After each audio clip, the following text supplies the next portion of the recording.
지금부터 수업을 시작하도록 하겠습니다. 이제 전 시간에 전체적인 요약을 해드렸습니다. 그리고 이제 실질적으로 그 책 안에 들어가서 키워드하고 내용들을 살펴보실 텐데요. 이게 가장 중요한 거는 어떤 문제가 나왔을 때 그 문제에 대해서 자기가 요약하고 설명할 수 있는 부분을 어떻게든 만들어 가야지만 됩니다. 내가 아까처럼 어떤 문제가 나왔을 때 한번 써보는 겁니다. 그래서 쓰라고 얘기를 하는 겁니다. 왜? 말로 설명하는 것보다 내가 써서 나오는지 간단하게 이게 개념이 뭐고 정의가 어떻게 되고 여기에 대한 원인이 어떻게 되고 영향이 어떻게 되고 대책이 어떻게 되고 장점이 뭐가 되고 단점이 뭐가 되고 이렇게 간단하게 적어보면은 이게 개념이 잡혔는지 안 잡혔는지를 본인이 알 수 있다는 얘기입니다.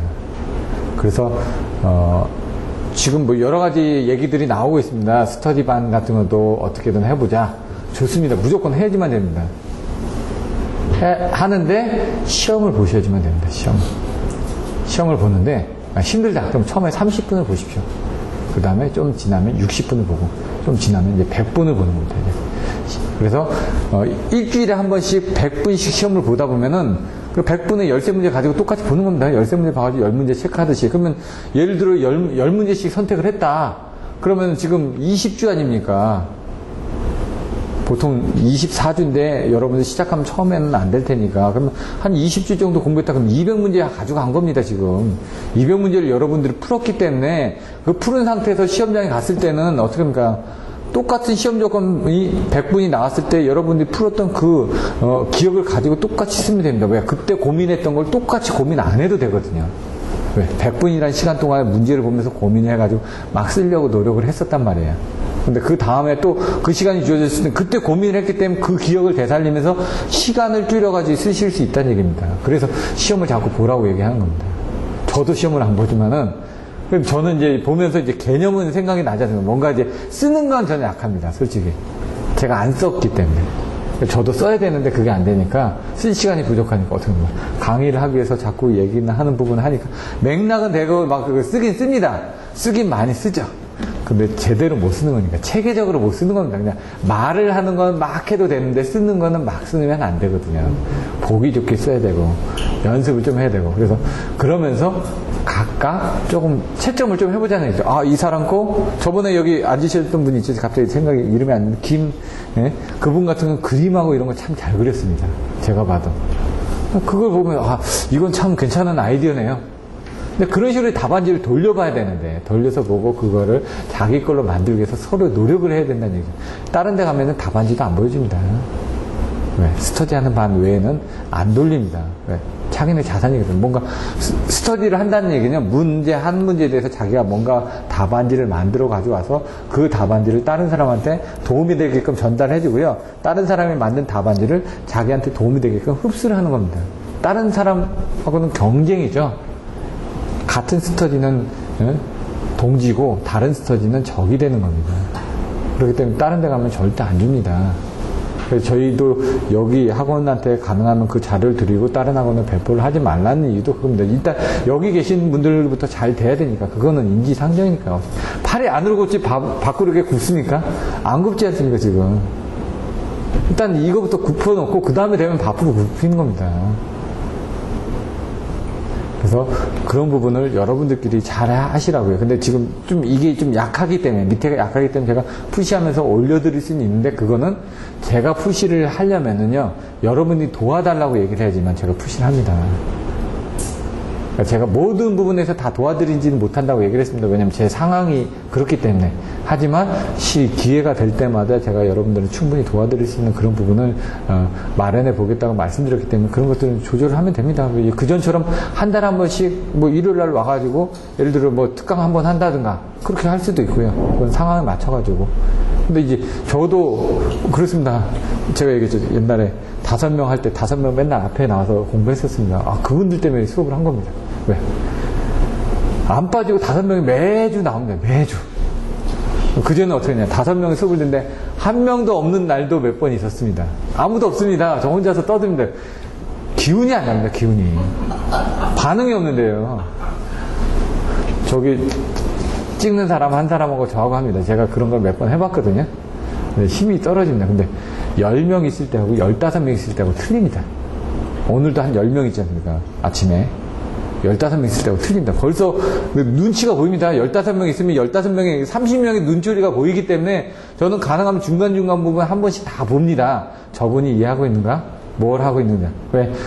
저도 한 100명, 제가 한 250명까지 놓고 수업을 해본 적은 있는데요. 250명 오히려 더 낫습니다. 워낙 많으니까. 근데 한 100명이 있으면 조금 부담이 됩니다. 100명은 한 30명, 40명은 이렇게 제가 컨트롤이 되거든요. 100명 정도 되면 컨트롤이 안 됩니다. 서로. 근데 250명 이런 것들은 아예 컨트롤이 안 되니까 그때는 앞에만 보고 한다든가 하면 됩니다. 250명 하면. 근데 100명은 한눈에 들어옵니다, 일단은. 100명 정도 이렇게 한 개 그룹, 두 개 그룹, 세 개 그룹 정도 한 뭐 20명, 25명, 30명 이렇게 하게 되면 한 100명 정도가 되거든요. 이제 건설의 회사 같은데 집체교육 같은데 가면 가장 좋은 게 20, 30명이 교육하기가 가장 좋습니다. 한눈 안에 싹 들어오거든요. 20, 30명 안은 다 컨트롤 됩니다. 저 사람이 뭐 하는지. 예? 예? 저는 이제 강의를 가게 되면 딱 가서 뒤에서 먼저 한번 싹 봅니다. 상황을. 야, 저 사람들 공부를 하고 있는지 안 하는지. 이번에도 강의할 때 보니까 뒤에서 게임하고 오락하시는 분들이 있더라고요. 그리고 뭐 자기 일하시는 분들 있고 열심히 쫓아가서 하시는 분들 있고 그런 분들은 아예 관심이 없는 거니까 아 저분들은 관심이 없는 분이구나. 그러면 그 부분은 신경 안 쓰는 겁니다. 근데 그분들을 강의를 하면서 제가 좀 다른 얘기를 했더니 그분들이 관심을 가지더라고요. 네. 그전에는 뭐 캐드 그림 가지고 뭐 이렇게 재미없는 게 했었는데 저분들이 관심이 없어 하시는 분들도 관심 있게 만드는 게 강사의 요령입니다.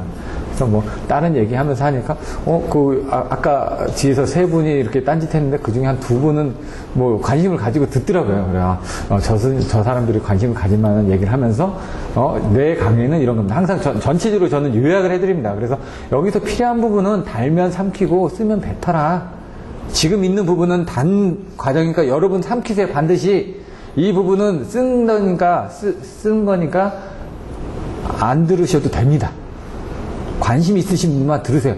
그럼 그 사람들 편하게 해주는 겁니다. 그리고 나갔다 오세요. 수시로 왔다 갔다 하세요. 저 신경 안 쓰니까. 저는 제 갈 길 갈 겁니다. 여러분도 제 갈 길 가듯이 대신 이 부분은 제가 생각했을 때 여러분들한테 도움이 되는 거니까 반드시 삼키세요. 그럼 그분들이 집중을 합니다. 들어보니까 그런 것 같거든요. 솔직하게 얘기하니까. 마찬가지입니다. 여기서 이제 지금 설명드릴 이 과정들도 제가 중요하다고 생각하는 부분 중요하게 설명을 합니다. 그 부분은 반드시 가져가셔야 되고요. 그렇지 않은 분들은 뱉으셔도 됩니다. 왜냐면 저도 잘 모르는 부분 여러분들도 필요 없을 거라고 저는 생각하니까. 근데 일단은 이거는 반드시 가져가야 되겠다. 내가 보기에는 이런 부분은 빈도수가 높기 때문에 좀 반드시 가져갔으면 좋겠다라는 부분은 가져가시고 요거는 요거 다 하고 난 다음에 가져가셔도 늦지 않다라고 하는 부분들이 있습니다. 뭐 일정들을 이렇게 쭉 짜놨는데 이거 뭐 상관없습니다. 아까 얘기했듯이 7월 10일이면은 환급과정 끝납니다. 그럼 그 다음에 안 나오셔도 상관없습니다. 아침에도 와가지고 지문만 날인하고 가시는 분들도 있습니다. 그런 분들도 대단한 겁니다. 왜? 환급을 받으려고 학원을 나오는데 제가 바쁘니까 수업을 못 드니까 환급 받으려고 와서 지문 찍고 끝나고 와서 또 지문 찍고 갑니다. 100만 원 중에 100만 원 넣으면 120만 원 넣으면 얼마 환급 받죠? 90만 원대를 받습니다. 그러면 이제 학원에서 지금 300만 원 과정 내놓고 뭐 넣었다 뺐다 해가면서 알아서 늘 하시지 않습니까? 그러면 공짜로 다니는 거죠. 학원에서는 국가에서 보조 받는 거고 여러분은 국가에서 보조 받은 걸로 다시 환급 받는 거고. 그러니까 누이 좋고 매부 좋고 하는 겁니다. 근데 이게 국가가 돈이 없다 보니까 옛날에는 많이 환급을 해줬는데 지금은 그런 환급 과정들의 제한이 좀 많아졌습니다. 조금. 그래서 이제 좀 불편한 부분들도 있고요. 근데 아직 나이가 됐을 때 환급 받고 그러면 좋죠. 근데 그 돈으로 이제 뭐라도 하나고. 근데 책값으로 다 나갑니다, 결국. 책값으로 나가고 왔다 갔다 교통비로 다 나가고. 그런 걸 따지는 것보다 힘들게 고생한 만큼 여러분들의 머릿속에 아니면 여러분의 마음속에 여러분의 몸속에 뭔가 남는 그런 과정이 돼야 되기 때문에 저도 그렇게 하는 거고요. 여러분들도 그렇게 하기 위해서 이 시간을 앉아있는 거죠. 뭐 춥고 덥고 힘들고 졸리고 다 똑같습니다. 저도 강의하면서 아침에 졸았거든요. 피곤하니까. 하다가 잠깐 눈이 감겨지게 되더라고요. 근데 강의하는 사람도 좋은데 앉아있는 사람은 더 따분하죠. 왜냐면 환경이 그렇게 돼 있으니까. 근데 체력적으로 힘드니까 저도 근데 이제 이거를 여러분들하고 약속이기 때문에 나와야지만 되고, 하려고 하다 보니까, 그 끝나고 나면 또 개운합니다. 그리고 집에 가서 하룻밤 자고 나면 힐링이 되고. 그래서 지나가 보면은 그게 다 나의 어떤 부분이 쌓여 있는 거죠. 여러분들도 마찬가지입니다. 조금 시간을 들여가지고 투자한 만큼 여러분들은 분명히 나중에 도움이 될 수 있는 그런 시기가 있습니다. 고민하고, 생각하고, 그리고 노력하고, 그렇게 했던 것들이 여러분들한테 보상이 올 수 있는 부분이 있습니다. 그 보상을 위해서 하는 거지, 내가 아무것도 얻는 게 없다면 뭘 합니까? 사실 저도 뭐 제가 아낌없이 주는 남을 가지고 아무것도 없이 주고 있습니다. 근데 그게 언젠가는 나한테 돌아올 거라고 생각합니다. 그게. 근데 그 보상을 바라고 하는 건 아니기 때문에. 내가 그렇게 인해가지고 강의도 하게 되고, 뭔가 다른 일도 하게 되고, 뭔가 어떻게 될지 모릅니다. 베풀 때는 확실하게 베푸는 겁니다. 근데 제가 일을 하다 보면은, 힘들어가지고 못하고 그런 경우가 있는데, 참 신기한 게 그때 내가 한 번 잘못했을 때 사람들은 그것만 기억하더라고요. 아무리 잘해줘도 한 번 잘못한 것만 기억을 합니다. 그러니까 퍼줄 때는 확실히 퍼줘라. 이런 얘기도 있더라고요. 근데 사실 그렇게 쉬운 건 아니죠. 자, 잠깐 잔소리를 했습니다. 왜냐면 여러분들 졸리신 것 같아서 마음을 다지고 또 공부를 할 수 있게끔 하시려고요. 자, 이제 교재로 들어가 보시면요.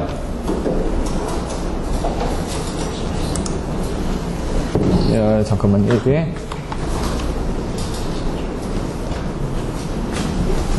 13번이죠. 교재 13번.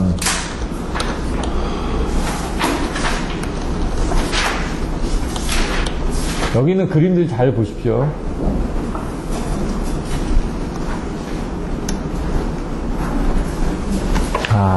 요거는 이제 전력계통공학의 7장에 보시면 나와 있습니다. 7장에. 요건 25점짜리 문제입니다. 7장에는. 요거는 한번 봐주셨으면 좋겠는데요. 지금은 좀 시간 관계상 좀 넘어가겠습니다. 근데 여기서 보시면 이제 무한대 모선이 좀 틀려집니다. 대부분의 무한대 모선이 여기 발전기가 있고 요쪽에 무한대 모선이 있었습니다. 근데 얘는 뭡니까? 전압과 무효전력의 기본 특성이니까 전압과 무효전력이 이쪽입니다. 수용관 쪽에서 무효전력이 움직이는 부분이니까 여기서 무한대 모선으로 해놓고 여기서 뭔가 변화가 있었을 때 이 변화량에 따라서 전압이 얼마만큼 관계되는, 이 경부하일수록, 이 부하가 작을수록 무효전력 변동, 이 P값이 작을수록 Q값에 의해서 이 전압 변동이 심하다라는 걸 증명하라는 얘기입니다. 그래서 수식을 풀어가지고 쓰면은 송전단에 대한 전압과 수전단에 대한 전압을 가지고 계산합니다. 그래서 결국 뭡니까? 이 P 플러스 JQ 아닙니까? 흐름만 보시면은 P 플러스 JQ니까 이 P 플러스 JQ가 작았을 때 V하고 관계가 어떻게 되냐 이거죠. 그래서 P 플러스 JQ를 V하고 II의 관계로 풀어가지고 이제 쓰는 겁니다. 그러면서 여기서 이제 VS하고 VR의 관계가 있었으니까 그 VR을 여기다 집어넣고 그 다음에 계산을 하게 되면 나중에 V에 대한 어떤 계산값이 나오죠. 그리고 나서 여기 P 플러스 JQ에 여기 또 원래 있던 수식하고 매칭을 해가지고 계산을 하다 보니까 요게 이쪽 위로 올라간 겁니다. 이쪽으로. 그리고 요게 이쪽으로 간 겁니다. 지금 P 플러스 JQ는 이거분의 이거라고 했으니까. 그래서 결국 뭐니까 P 플러스 JQ하고 그러니까 Q하고 V하고의 관계를 이끌어내기 위해서 양쪽의 조건을 가지고 나서 계산을 하면서 이게 이제 복소수가 들어가니까 이제 좀 복잡해지는 것 뿐입니다. 그래서 이걸 다 곱하고 나누고 막 하다 보니 이게 좀 복잡해집니다. 이게 사실은 더 복잡해가지고 나중에 나타나는 Q하고 V하고의 관계가 있다 이렇게 나오는 겁니다. 그래서 이게 책에 보시면은 이렇게 나오죠. 지금 이렇게 막 복잡하게 이렇게 넘어가더라고요. 쭉쭉쭉쭉. 계속. 그러니까 여기서 부분은 여기 부분에 대한 거, 여기 부분에 대한 거, 여기 부분에 대한 거 이렇게 세 개 나눠집니다. 그래서 여기 뭡니까? 송전단 전압은 일정하기 때문에 무한대 모선이었지 않습니까? 무한대 모선이 있기 때문에 일정하고 이제 유효전력 이 변동에 대한 델타 VR은 여기서 봤을 때 이 부분은 어디에 해당되냐? 이걸 미분을 하니까 편미분을 한 겁니다. 편미분이라는 게 뭐냐면 그거에 대해서만 미분을 하는 겁니다. 편미분을 하다 보니까 이게 이제 아까 요 앞에 있던 수식을 편미분 하니까 이 X자선은 2가 앞으로 나오고요. 이런 식으로 복잡해지다 보니까 이렇게 수식이 복잡해진 겁니다. 그래서 나중에 결론이 딱 나오면은 편미분한 이 부분에 대한 수식이 이렇게 나왔다 이거죠. 이렇게. 거기에다가 뭡니까? 델타 P를 넣으니까. P를 넣은 것만큼, 요 수식에다 델타 P를 넣은 겁니다. 이건 P에 대한 편미분 계산 결과고, 그 다음 Q에 대한 편미분 결과고요. 그러니까 왜냐면 아까 P가 경부할수록 아까 이 P에 따른 전압 변동률, Q에 따른 전압 변동률이 있는데 Q에 따른 전압 변동률이 더 영향을 미친다는 걸 증명하라는 얘기니까 P에 따른 전압 변동률은 변동폭이 적고 Q에 따른 전압 변동폭이 크다라는 걸 보여주는 거거든요. 그래서 증명을 하기 위해서 P에 대한 편미분, Q에 대한 편미분을 하게 되면 이게 3장짜리입니다. 페이지가 딱 2장 반인데 그렇게 해서 계산이 이렇게 나오더라. 그래서 유효전력에 대한 변동 부분하고 무효전력에 대한 변동 부분을 여기서 나온 이 수식을 갖다가 정리를 하니까 이렇게 나오더라. 그래서 여기서 중요한 게 이겁니다. 단락용량, 요거. 단락용량. 그리고 여기 이 조건들이 중요합니다, 이거. 그래서 요 ZP 플러스 RC, 요게 뭡니까? 유효전력에 의한 전압 변동이고, 무효전력에 대한 전압 변동입니다. 근데 C는 Z분의 VR 자성에서, 요게 Z분의 VR 자성에서 요게 C로 바뀐 겁니다, 요게. 이렇게. 정의가 그렇게 돼요. 요게 중요하다는 게, 요 수식을 알아야지만 요렇게 바꿔줄 수가 있거든요. 그래서, 그렇게 되고 난 다음에, 요게 또 중요하다고 그랬죠. C가 P보다 크고 C가 Q보다 크고 C는 ZQ가 크고 X가 R보다 크고 Z는 X다. X가 R보다 크다고 그랬습니다. X가 R보다 크니까 요거보다 크다고 그랬죠. 그럼 이 저체의 영향이 요게 곱하기가 더 크니까 어떻게 됩니까? 이거분의 이거에서 얘가 10분의 예를 들어 3이라든가 이런 식으로 나올 거 아닙니까? 크기가. 그럼 뭡니까? 얘가 영향이 더 큰 거 아닙니까? 그걸로 설명되는 겁니까? 조건이 아까처럼 이제 P하고 V에 대해서 편미분한 거, Q하고 V에 대해서 편미분한 거, 두 개를 나눠가지고 막 풀어가지고 그 두 개의 단계를 비교를 했더니 무효전력 부분을 밑에다 놓고 계산한 거고 유효전력을 위에다 놓고 계산한 거를 보면은 이런 수식이 나왔습니다. 그 수식에서 이런 단락용량이라는 정의를 이렇게 내려가지고 계산하면은 이 C 부분은 그냥 고정이 됐다는 얘기죠. Z도 고정이 되어 있습니다. Z도 같으니까 P하고 Q하고 관계에서 결국 뭐냐 X하고 R의 관계가 나옵니다. 근데 여기서 X값이 크다라는 요 조건이 큽니다. 요 조건이. 지금 아까 요 조건들도 중요하다고 그랬죠. 제가 요 조건하고 요 조건이 중요하다고 그랬죠. X가 크니까 요거는 뭐 한 1 정도 되고 얘는 10 정도 됐다. 그럼 얘 10배고 얘는 1배니까 이게 10배고 얘가 1배 정도가 되니까 이 X 때문에 이 무효전력 변동이 커진다라는 걸 증명을 하는 겁니다. 그래서 이게 끝나는 겁니다. 그래서 나중에 계산해보면 이렇게 계산되니까 이 ZP, ZQ는 뭐 이렇게 되니까 여기 지금 ZP 플러스 RC분의 ZQ XC에서 이 ZQ 부분은 XC에 대해서 아주 작으니까. 그러니까 결론은 이게 크다는 얘기입니다. 아주. 그러니까 이건 작으니까 무시하면 이거 없어졌죠. 없어진 거 상에서 이제 X분의 이거 나누니까 X분의 Z 나누고 C분의 해가지고 이렇게 묶어서 이렇게 나눈 겁니다. 이렇게 나눠서. 그리고 여기 X분의 또 여기를 나누고. 왜? 요게 XRC니까 X분의 R이 또 나오거든요. 요거 분의 이렇게 하나 보고, 요거 분의 이렇게 하나 보는 겁니다. 그래서 여기 부분이 이것도 좀 헷갈리시는 분이 있어서 이렇게 본 게 이겁니다, 지금. 이해되시나요? 그냥 나누는 겁니다, 이렇게. 어려운 게 아니라. 요거 분에 나오는 게 이겁니다. C가 없어졌죠. 그러니까 X분의 R 아닙니까? X분의 R은 뭐라고요? X가 아주 크다고 그랬으니까 얘도 없어지는 거죠. Z하고 X는 같다고 그랬으니까 이거 없어지죠.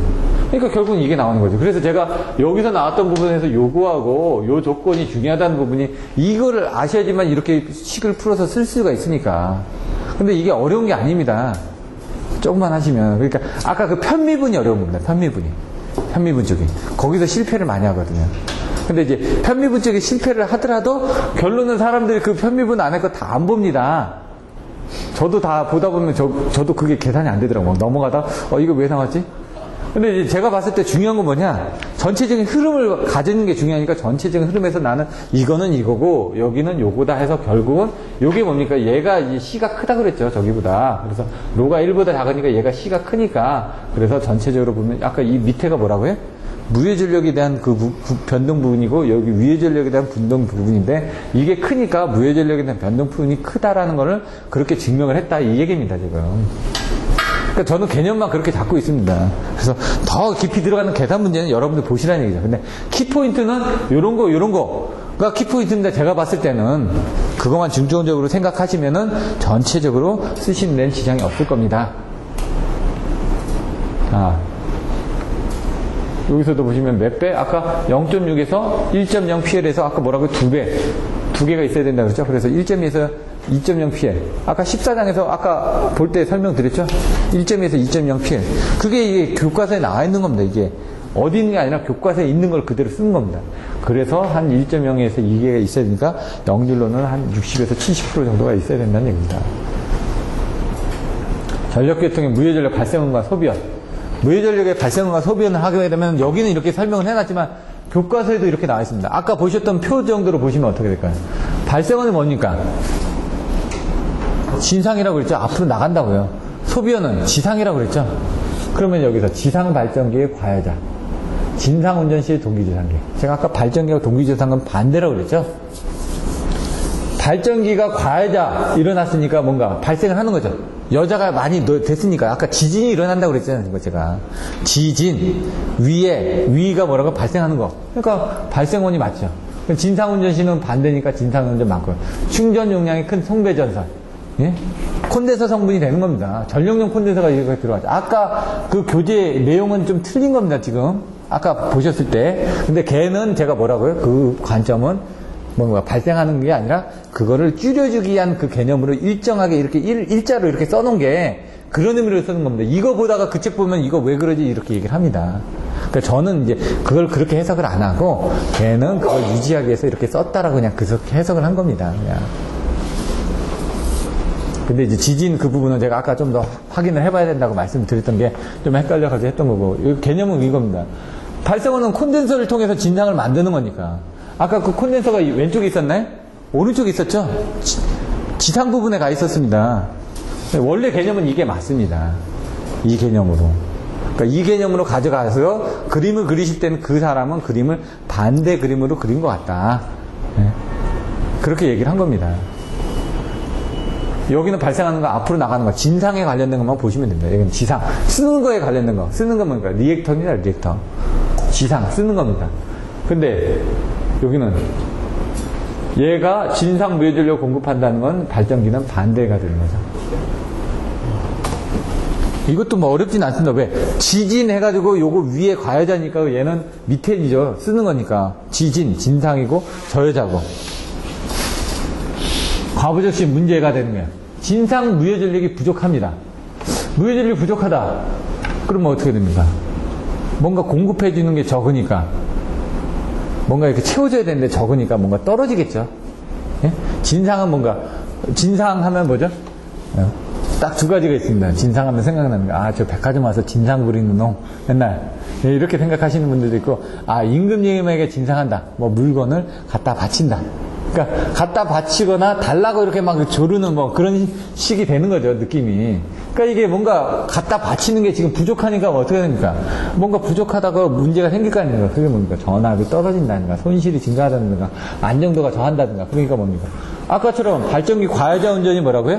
지진이가 지상 운전이 되는 거죠. 그 위에 있던 무해전력의 발생원하고 소비원이 그대로 내려온 겁니다, 지금. 무해전력하고 발생원하고 소비원만 알면 된다는 얘기죠. 그럼 진상 무해전력 공급이 과잉이 되면 이건 좀 문제가 되죠. 전압이 올라갑니다, 일단. 진상 무해전력이 없으면 전압이 떨어지면서 생기는 문제가 생기면 됩니다. 전압이 떨어진다는 건 손실도 증가한다는 얘기죠. 아까 적정 콩고조 배변에서 나왔던 거 뭡니까? 배전솔로의 선실 대책에서 승합을 왜 시킨다고요? 아침에 열심히 떠들었잖아요. 승합을 시킨다는 건 힘이 좋아지니까 공급 용량도 증대가 되고, 그 다음에 전압 강화도 경감이 되고, 그리고 손실도 경감이 되고, 그리고 고압 배전솔로 길이도 짧아질 수도 있고, 그리고 큰 용량을 송불할 수도 있고, 여러 가지 내용들이 나왔지 않습니까? 얘도 그런 내용으로 보시면 됩니다. 공급이 과잉된다는 건 전압이 올라가니까, 전압이 올라가면 뭐라고요? 아까 전압 유지를 하기 위해서 설명드렸죠. 형광등 같은 경우는 전압이 5% 올라가면 수명이 몇 프로 감소한다? 45% 감소한다고 책에 나와 있습니다. 그런 식으로 수명이 저하하는 거예요. 그래서 나중에 보시면 수명 곡선 이렇게 그려주고, 이렇게 곡선 그려주고, 이렇게 합니다. 나중에. 그런 그림이 이제, 저희가 나눠드렸던 자료에 있습니다. 그런 그림들도 내용을 아는 사람이 제대로 쓴 겁니다. 그래서, 아, 이 사람은 내용을 참 잘 알고, 그걸 그림으로 잘 표현을 했구나. 그런 생각이 들더라고요. 그래서 여러분들이 보시면서 그런 그림들도 한번 보셔야지만 됩니다.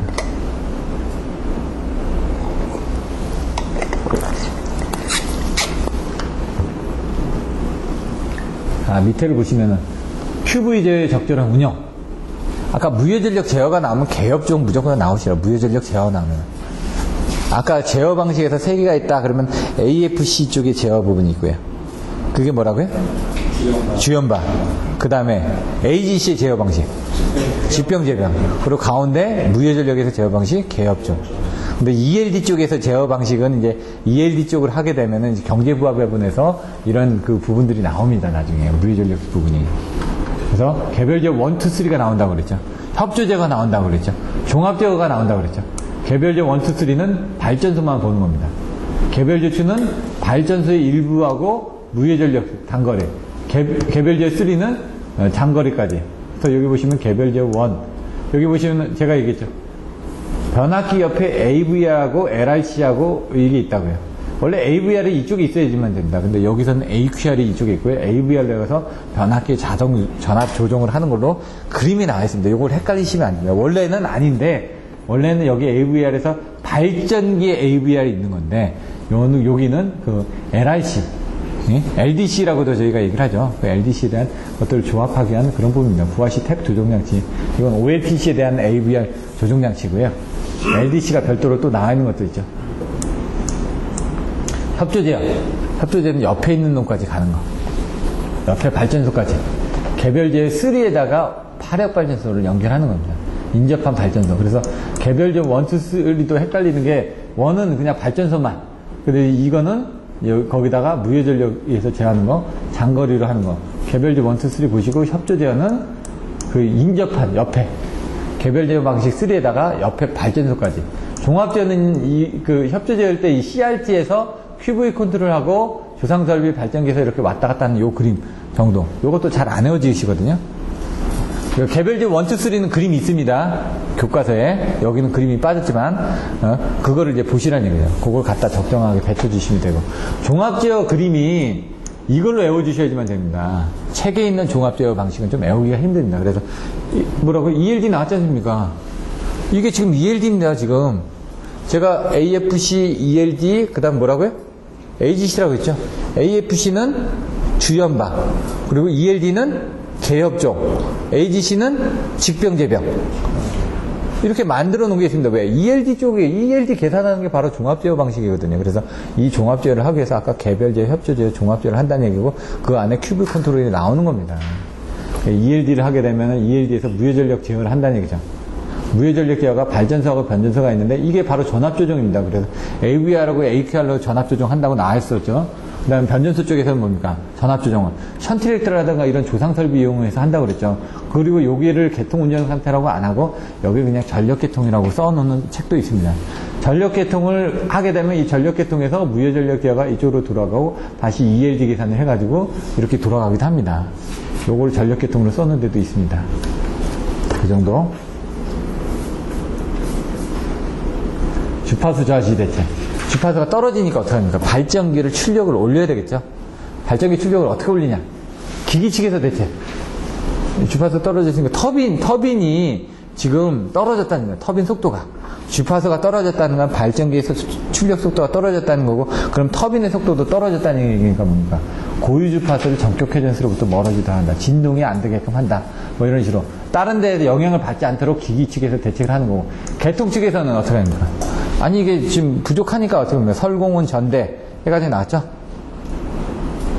설비 예비력, 공급 예비력, 운전 예비력, 운전 예비력, 대기 예비력, 그다음 순동 예비력, 여유 예비력, 그다음 대기 예비력 해가지고 순동 예비력, 순간적으로 움직일 수 있는 거. 왜? 순간적으로 떨어진 거니까. 주파수가 떨어졌다는 건 순간적으로 떨어진 거니까 그 순간적으로 운동할 수 있는 순동 예비력을 확보해야 되는데 그게 뭐라고요? 수력이라고요. 순간적으로 운동하기 쉬운 거는. 화력 같은 거 갑자기 꺼져 있는 상태에서 못 올린다고요. 그러니까 순간적으로 올리기 위해서 이런 순동 예비력을 이용해서 올려주시면 된다는 얘기입니다. 가스터빈 발전기 같은 경우는 발전 속도가 빠르니까 해줘야 된다는 얘기예요. 저주파 운전. 주파수를 저하해서 운전하게 되면 어떻게 된다고요? 과여자. 발전기가 과여자 됐다는 건 뭔가 출력을 늘어나준다는 얘기죠. 그리고 이제 원자력 발전소가 저주파 운전을 하면서 뭔가 땡겨주고요. 과여자를 하면서 이제 주파수 운전을 하니까 이제 저주파 운전이니까 출력이 더 늘어나는 거네. 이건 과여자고 이건 주파수가 적은 거니까. 이게 좀 헷갈리는 부분이 저주파 운전을 한다는 게 뭔가 이제 땡겨주면서 주고받고 하면서 얘가 운동을 한다는 얘기입니다. 주고받는 그런 관계들을 왔다 갔다 한다는 얘기죠. 저주파 운전을 한다는 게. 연계계통. 연계에서 부족한 부분 땡겨오겠다는 얘기입니다. 지금 부족하니까. 지금 주파수가 떨어지니까 옆에서 빌려오겠다는 얘기입니다. 지금. 부하 제한. 부하를 꺼버리겠다는 얘기죠. 양수. 차단. 왜? 물 올려주는데도 지금 전기 들어가니까 그거 끊어버리겠다는 얘기입니다. 양수 발전을 하고 양수를 차단하겠다는 얘기죠. 왜? 평상시 때 남는 전기를 가지고 양수 발전을 하죠. 양수를 한 다음에 그 다음에 심야 경부하 시에 양수를 한 다음에 어떻게 봅니까? 피크 시에 물을 빼내면서 발전을 하는데 지금은 그 물을 올려줄 때 전기가 들어가니까 그 양수 부분을 꺼주고 부하를 꺼주고 해가지고 어떻게든 주파수 떨어지는 걸 막아보자. 왜? 쉬운 것부터 하자 이거죠. 부하를 안 끄는 상태에서 내가 할 수 있는 최소한의 조치부터 진행하자는 얘기입니다. 그리고 개통을 분리한다. 개통 끊어버리는 겁니다. 똑같이. 자동발전 제어 AGC 가면은 일정한 주기마다 해가지고 출력을 증감반하도록 제어 시그널을 보내는 거. 뭐라고요? 여기 뭐, 이 그림이 몇 장이 나와있죠? 전력계통의 경제운용에 가면 6장이 처음에 나와있습니다. 적체직 신경주로 제가 오시라고요. 무조건 적체직 신경주. 적체직 신경주. 자, 여기서도 아까 그거 보신 거하고 똑같습니다. 어떤 컨셉이 뭐였죠? 아까는 대전자동 하면서 밑에 뭐 어떤 컨셉이 나왔죠? 다스가 있었죠. 그 다음에 스카다가 있었죠. 그 위에 EMS가 있었죠. 여기도 보시다는 얘기죠. 뭐라고 있었죠? 부조작용이 있었죠. 부하가 있으면은 부하의 자기제약성이 있고 조속기 운전이 있었죠. 자동 주파수 제어가 있었죠. 그 다음에 경제부하 배분이 있었죠. 이렇게 돼 있었죠. 이게 부조작용입니다. 부조작용이 있었고 거기에 뭡니까? AFC하고 ELD를 합하면 뭐라고요? AGC 제어라고 제가 열심히 설명드렸죠. 그런 컨셉이 잡힌 겁니다, 지금. 그리고 뭡니까? 전체적으로 이걸 다 보는 게, 요 밑에서 뭐, 발전기 쪽만 좀 보거나 이런 것들은 뭐라고 그랬죠? 스카다 개념이라고 돼 있죠. 여긴 배전방 없지 않습니까? 요쪽 뭐 밑에 배전방이 여기 어디 가 있겠죠? 여기가 다 쓰면, 그럼 여기가 뭐 스카다고, 요 위에서 보는 게 뭐라고요? 에너지 관리 시스템이라고 그랬죠. 요거 지금 전체적으로 관리하는 거예요. 뭐, 그게 바로 에너지 관리 시스템이라고요. 전체를 다 보는 거니까. 그런데 뭐라고요? 적응 제어, 최적 제어, 직접 제어, 신뢰도 제어, 경제부하범, 주파수 배분, 적체직 신경주로 이렇게 외워주시라고요. 그런 자체를. 이것만 외워주시면은 이 개통 쪽이 나왔을 때는 이런 거를 갖다가 많이 써먹으시라고요. 여기 부조작용을 넣든 뭘 넣든 해가지고 이걸 보면 이제 이 내용을 이해하고 있다는 얘기는요. 컨셉을 이해하고 있다는 얘기입니다, 지금. 이 그림이 중요하다는 얘기입니다, 지금. 저도 이 그림이 처음엔 중요한지를 몰랐습니다. 그냥 외우라니까 외웠는데 나중에 이 숨은 뜻들을 발견했을 때 여기도 응용되고 저기도 응용되고 그러면 여러분들이 막 이 그림들을 얼마든지 응용해가지고 또 그릴 수가 있다는 얘기입니다. 숨은 뜻이 있으니까. AFC는 뭐다? 나와있고요. AFC 세 가지 제어 방식이 있다면서요. 뭐라고요? 주연바라고요. 정주파수, 연락선, 그 다음에 연락선 전력 바이어스 제어, 그래가지고 FFC, FTC, TBC 해가지고요. 나눠졌다고요, 세 개. 이게 끝이라고요. 근데 AFC 25점짜리를 물어봤을 때는 어떻게 된다고요? 경제부하 배분을 해야 되니까 재전조전 해가지고 제역의 전성계 조정용 발전소, 그 다음에 전력계통에서 어떻게 이루어지는지 외랑가 이런 것들이 어떻게 이루어지는지 가지고 설명을 해주면서 이런 제어 방식도 설명을 해주면 된다는 얘기죠. 경제부하 배분, ELD, 이코노믹 로드 디스패치인데 여기다 아까 자동 경제부하 배분이라고 뒤에서 또 나올 겁니다. 이건 뭐라고? AELD라고 되어 있는데 똑같습니다. 그냥 앞에 자동자만 붙은 겁니다. 그냥. 어려운 게 아니라.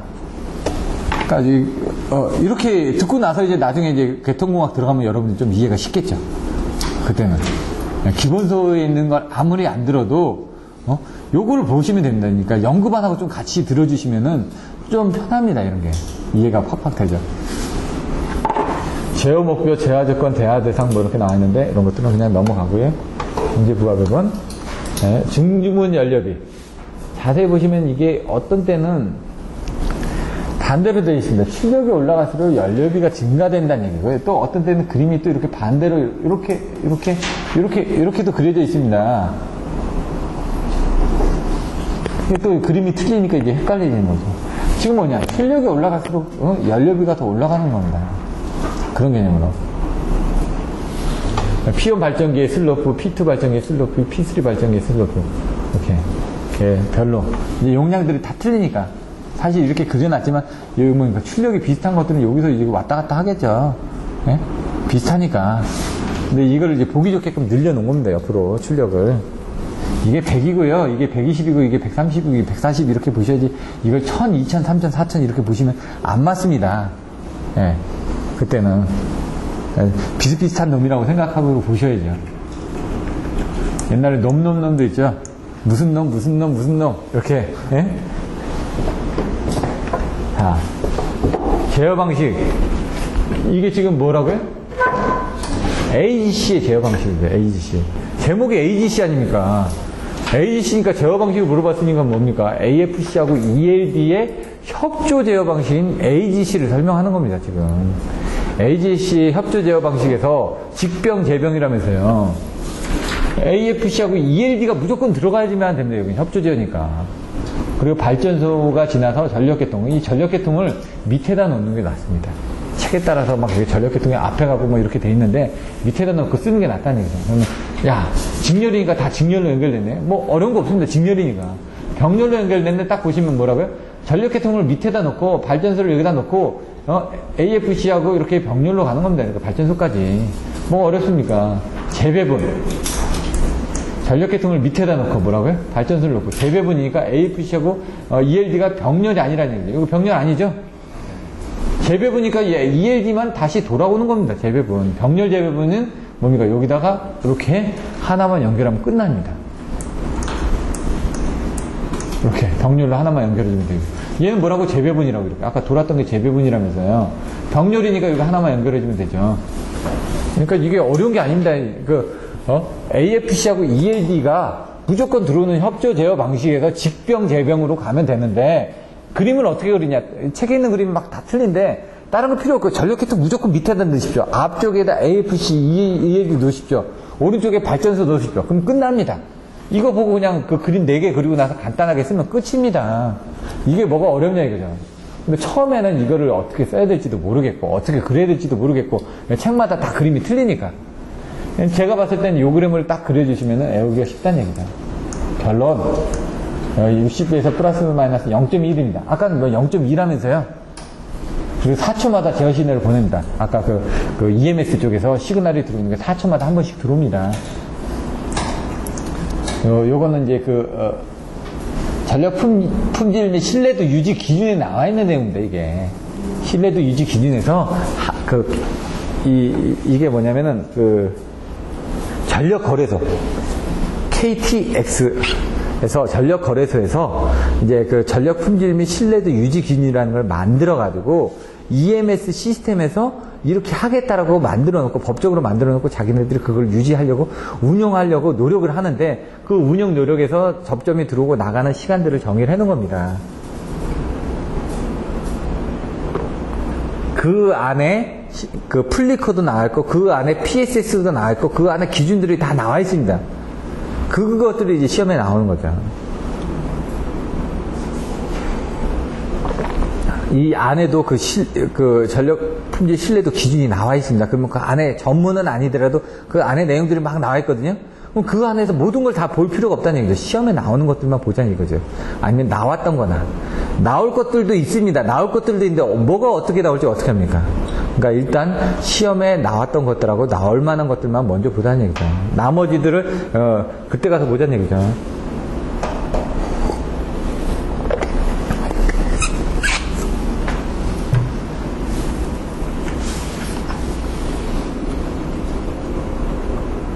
진도를 빨리 나간다고 하더라도 그게 빨리는 안 나가네. 네? 전력계통의 경제운영. 경제운영 아까 좀 적체직 신경주가 나오는데 이것도 자세히 보시면 적체직 신경주입니다. 적체직 신경주. 똑같은 겁니다. 적체직 신경주에서 신뢰도 제어, 경주 이겁니다. 여기 앞에 적응 제어, 최적 제어, 이 부분 빠진 건데 앞에 거하고 똑같은 그림이죠. 이게 지금 뭐가 틀립니까?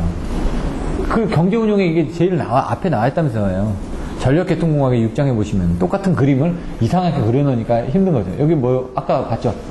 배전자동화 있고 원격 껍질 그 안에 들어가 있고 스카다 있고 EMS 있고 이렇게 그려놓으니까 또 헷갈리죠. 아까 봤던 그림은 쉬운데 오전에 보셨던 대전자동화 쪽에 예? 어디 나왔었죠? 성배종공학의 14장의 맨 마지막에 그림 나왔었지 않습니까? 근데 거기서 이제 대전자동화 쪽에서 선배부자 그런 내용들은 없었는데 아까 답안지에 보니까 그런 내용을 썼지 않습니까? 그 그림 똑같은 그림인데 그 안에 그 내용을 쓴 걸 딱 보고 여러분들 어떻게 생각하셨습니까? 아, 이 사람은 확실히 알고 적었구나. 저는 그렇게 느꼈거든요. 여러분들도 그 그림 똑같은 그림에다가 글자 몇 글자 채워줌으로 인해 가지고 틀림이다. 이거는 완전히 누가 그러죠? 점 하나 찍었을 뿐인데 점 하나 찍으면 틀린 겁니다. 왜? 100만 원에서 1 다음에 점 찍어보시면 1.00 만원입니다. 콤마도 아니고 점이니까 만원입니다. 100만 원하고 만원하고는 천지 차이죠. 그게 틀려지는 건데 점이. 요것도 지금 그 하나에 따라서 의미 전달이 틀려질 수가 있기 때문에 잘 적어보시라는 얘기입니다. 수력계통의 견제운영 이건 좀 넘어가고요. 화력발전의 견제운영. 아까도 보셨듯이 이렇게 올라간다고요. 아, 발전기 출력이 일어날수록 뭐라고요? 수, 목, 평, 총. 수급조건, 목적함수, 평가함수, 총연료비 최소조건, 그리고 뭡니까? 수목, 평, 총, 연. 자, 수급조건이 뭐냐? 이 발전기들을 다 더하면은 니네들이 가져가는 부하하고 똑같다. 이거고요. 총연료비, 목적함수입니다. 각각의 발전기 연료비 함수는 부하에서 쓰고자 하는 연료비 함수하고 같다. 예? 왜? 발생한 거, 소비한 거 같을 때 가장 최적 운전이 가능하니까, 경제 운전이 가능하니까. 그래서 이거를 미분을 해서 결국 미분을 하는 겁니다. 결국 나중에 미분하게 평가 함수는 뭡니까? 제가 뭐라고요? 수, 목, 평이라고요. 거꾸로 보시라고 그랬죠. 제가 어떻게 했냐면 수급 조건, 목적 함수, 평가 함수, 총 연료비 최소 조건을 하고요. 그 다음에 여기서는 어떻게 하라고요? 수급 조건. 이게 수급 조건이죠. 그리고 뭐라고요? 목적 함수라고 그랬죠. 이게 목적 함수죠. 그리고 여기 평가 함수라고요. 그리고 여기다 람다를 빼준다고요. 이게 라그랑제 미정계수라고요. 그렇게 했습니다. 수목평 나왔으니까 여기서 뭐라고요? 수목평 나왔으니까 여기서도 수목평 나와라 이렇게 제가 말씀드렸지 않습니까? 그리고 여기에다가 미정계수 넣어주시면 된다고요. 아예 통짜벽 이렇게 외워버리는 겁니다. 그냥 수목평 총연. 그러니까 수요일, 목요일, 평일은 총각들이 연애하는 날. 이렇게 제가 말씀드렸지 않습니까? 그래서 여기서 수급조건, 목적함수, 평가함수, 그리고 여기 미정계수 들어간다. 이렇게 하면 이거 뭐, 수급조건은 외울 게 뭐가 있습니까? P 더하기 하는 뭐 PN이고, 또는 PR이고, 이렇게 나오는 거고. 그 다음에 총연료비는, 연료비 목적함수 나오는 거고. 그 다음에 그 앞에서 두 개 나왔으면 그거 갖다 쓰면서, 람다 넣어주면 되는 거고요. 그 다음에 뭡니까? 그거를 각각별로, 요 람다 1에 대해서 할 때는 편미분이, 그 P1에 대해서, 그 P1에 대해서 편미분하면 어떻게 됩니까? 이 P1만 나오는 거죠. 예? 이 F1만 나오는 거죠. 왜? F1하고 P1하고 같은 거니까 나머지 다 삭제되고, 요것만 나오는 거죠. P1에 대해서 삭제되니까 얘는 람다가 나오고, 요 F1을 P1으로 하는 거죠. 왜? 이 F1이라는 함수 안에 P1이라는 부분이 있으니까, 요게 나오는 거고, 요게 나오는 거고. 그렇게 해서 딱 나오면은, 요 람다가 같을 때, 람다가 같을 때가 요것들이 다 최소화되는 조건들이니까 람다가 같은 부분으로 해주면 된다. 이 얘기입니다. 이게 등중분 연료비. 등중분이라는 게 이게 다 같다는 얘기죠. 이게 성전 손실을 보려면은 이거는 뭡니까? 이게 수화력. 이번에 시험 문제 나왔던 겁니다. 근데 사람들이 아까 화력만 가지고 써놓고 맞았다고 하는데 그거는 점수가 많이 안 나왔죠. 이런 그림이라도 그렸어야 됐는데 성전 손실에서도 여기서 틀려지는 게 여기 부분이 늘어나는 겁니다. 이 PR이라는 부분이. 그리고 성전 손실도 늘어나는 거고.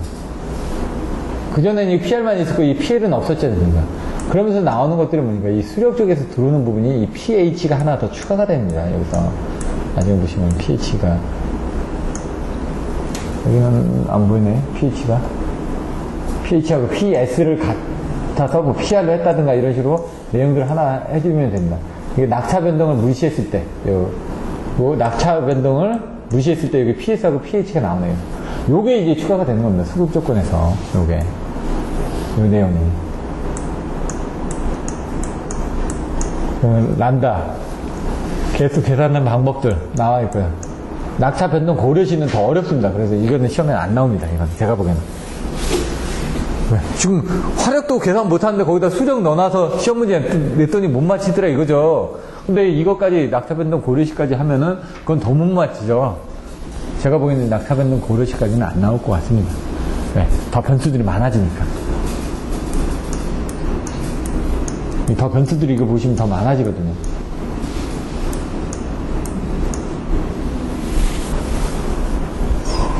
자정영재 급전 ELD입니다. 근데 뭐라고요? 앞에 자동이 붙었습니다. 그것만 한번 보시면 된다는 얘기입니다. 뭐가 차이가 날지.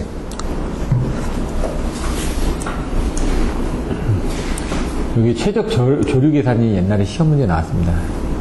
25점짜리로. 조류 계산만 막 쓰고 했는데, 이게 옵티컬 로드 플로 컬큘레이션 해가지고 평상시 개통운영 송전손실에까지도 포함해서 해야 된다. 필요 조건들이 이렇게 좀 차이가 납니다. 요거는 좀 한번 봐주셔야지만 됩니다. 관련된 문제가 있으니까.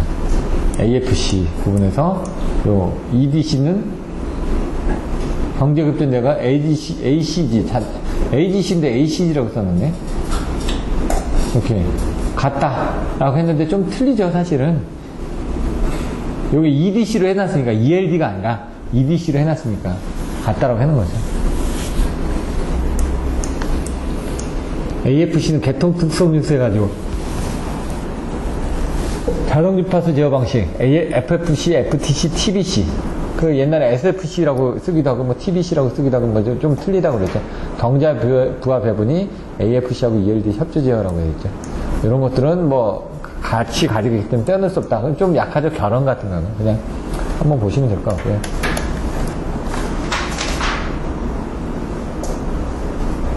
화력발전 공급력에 있어서 수급 조정시 유의사항. 아까 얘기했죠. 뭐죠? 어디선 60 플러스 0.이고 어디선 60 플러스 0.1이고 헷갈립니다.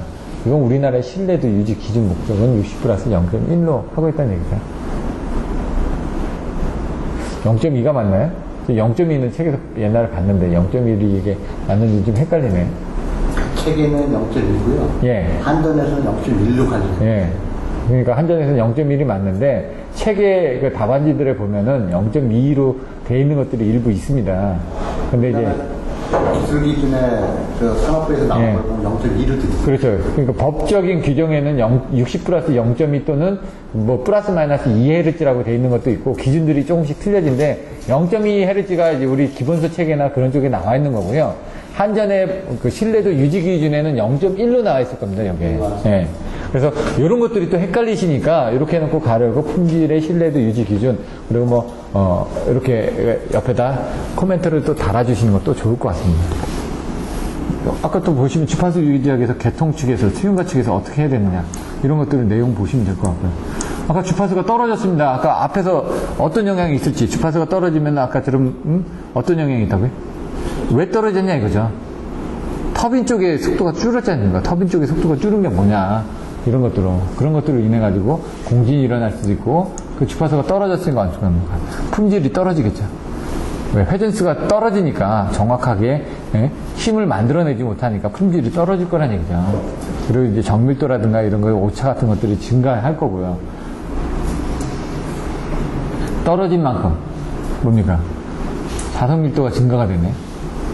그래서 누설 자석이 증가해가지고 고정자 가열이 발생되면서 뭐 그 온도 상승이 일어나거나 그런 부분이 있다라고 되어 있습니다.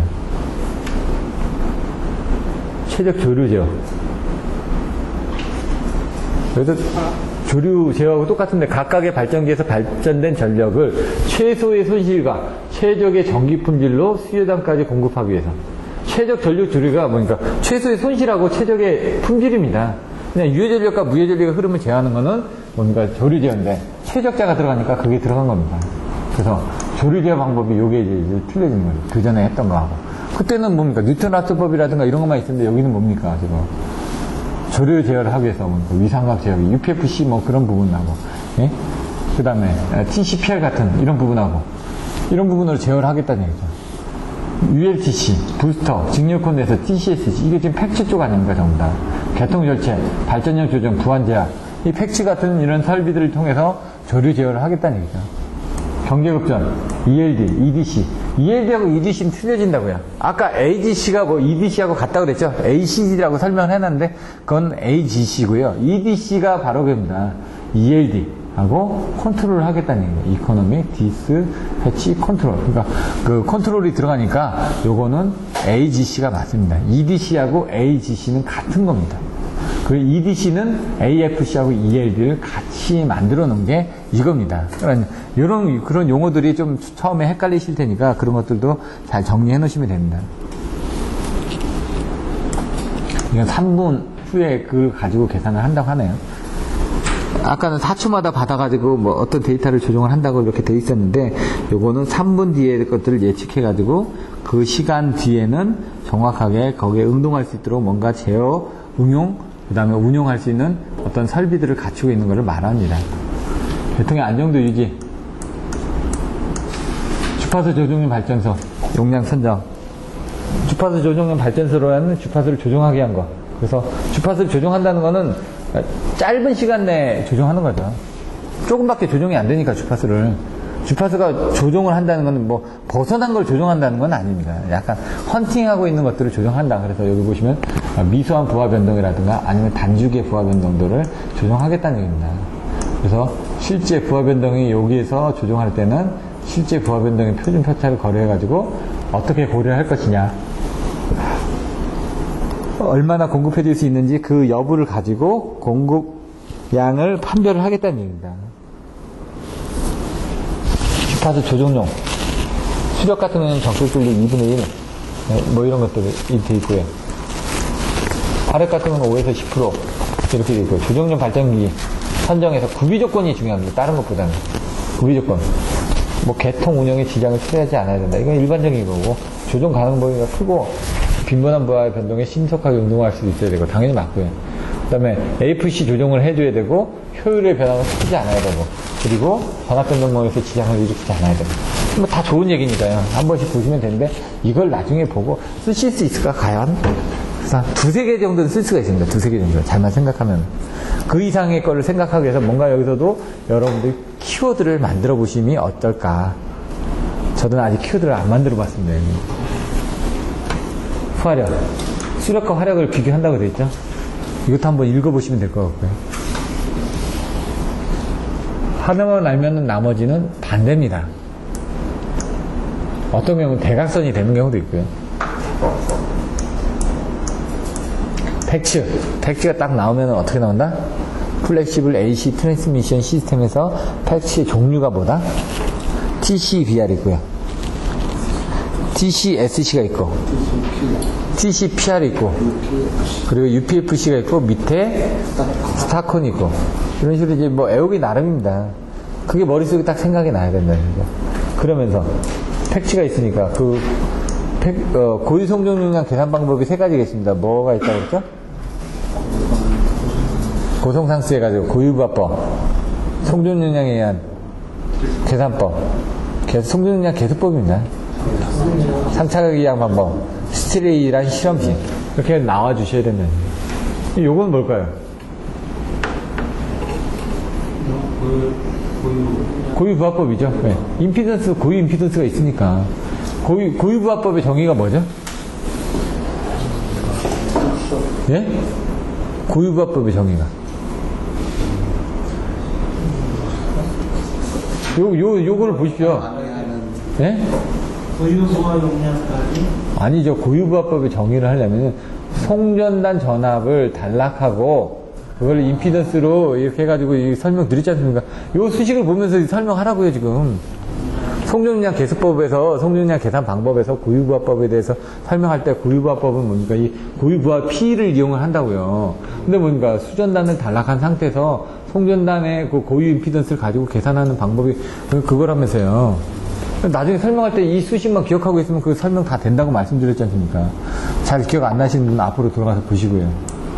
아니면 이게 책에 다 있는데 이게 나왔을 때 생각나서 바로바로 써줘야 되거든요. 전압 변동, 임피던스 제어 관련, 나 이거 팩처하니까 TCBR 있고, TCSC 있고, TCPR 있고, 그 다음에 스테이트콘 있고, UPFC 있고, 이렇게 정도만 봐주시면 되겠다는 거죠. 그거 SV 델타 에서 PXV 델타 해가지고 설명을 했을 겁니다. 여기 부분은. P에서는 어떤 것들을 제어할 수 있는지, 그 어떤 것들을 원리적으로 알 수 있는지.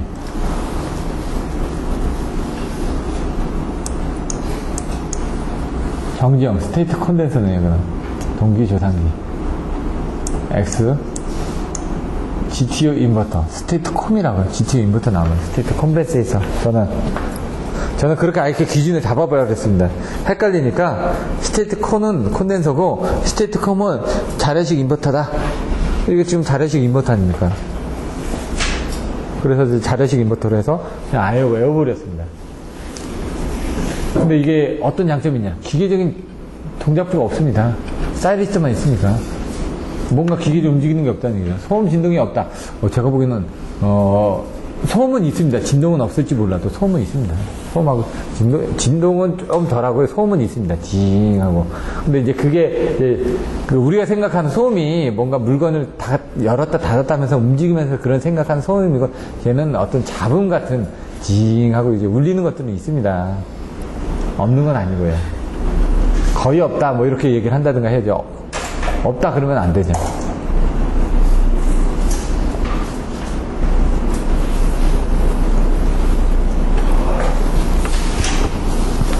인덕트성이 빠르다 이런 것들. 여기 GTO 인버터에서 있고, 요게 실증이 어떻게 되어 있다? 미금 변전소.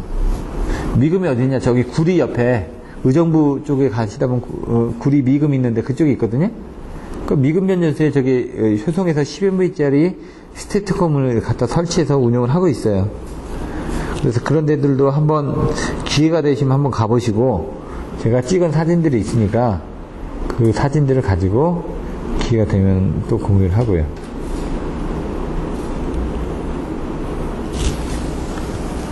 TCS 각각의 직렬로 보상하고, 그 다음에 요거는 TCPR 위상각을 보상하는 거고, TC UPFC는 다 보상하고, VX 델타 다 보상하고, UPSG가 가장 좋은 거죠.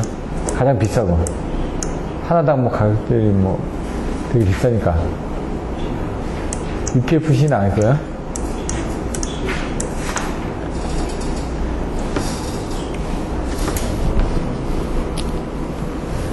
팩추는 큰 거리에다 해줘야 된다 라고 되어 있고요. 예, 한 9문제, 10문제 정도 했으니까 1시간 정도 됐으니까 잠깐 쉬었다가 또 진행하도록 하겠습니다.